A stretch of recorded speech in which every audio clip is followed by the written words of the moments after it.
Hey guys, so one of the biggest questions I get asked is how do you book a new patient visit with us? So the easiest way to do it is to call our number on the website, talk to Andrea, and she will get you scheduled and take all your information.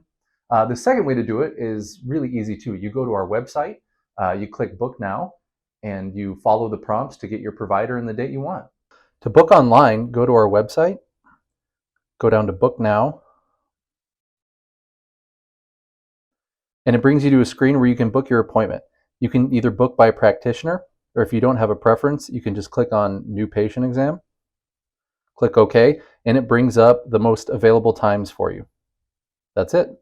A couple things we want you to do before you come in is once you book, you should get a link for an online intake form. That intake form allows us to spend more time with you in the room, doing less paperwork and having to ask all the same questions. Also, if you can put your insurance information online, it gives us the ability to check that before you get here so we have an idea of what insurance will cover or won't cover. So once all that's taken care of, you come into the room with us and we go over that intake form you filled out. What that gives us is your entire health history, and we can go kind of case by case basis and figure out what's going on. We try and figure out motivations, we try and figure out challenges. The big motivation is, why are you here? What are you trying to get out of pain? Are you trying to try to optimize your health? Are you an athlete trying to get back on the field? We can kind of break that down case by case. After the case history, we move on to our functional movement assessment. This is where we try and set up our baseline movements and try and figure out why or why not you're in pain. So if you had a shoulder problem, we may check your shoulder range of motion. If it's limited, that gives us a place to start. For low back, we may say, well, you have pain while touching your toes. What can we do to change that? So it gives us our test retest system so we can figure out, is the treatment we're doing productive? Is it really helping you? We don't want to just crack you and send you on your way. We want to figure out, how can we determine this is an appropriate therapy for you? Which moves on to our treatment, right? So day one, we're going to do a case-by-case basis.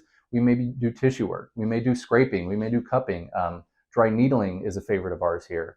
So depending on what you present with and depending on what we think you need, your treatment that day will change case by case.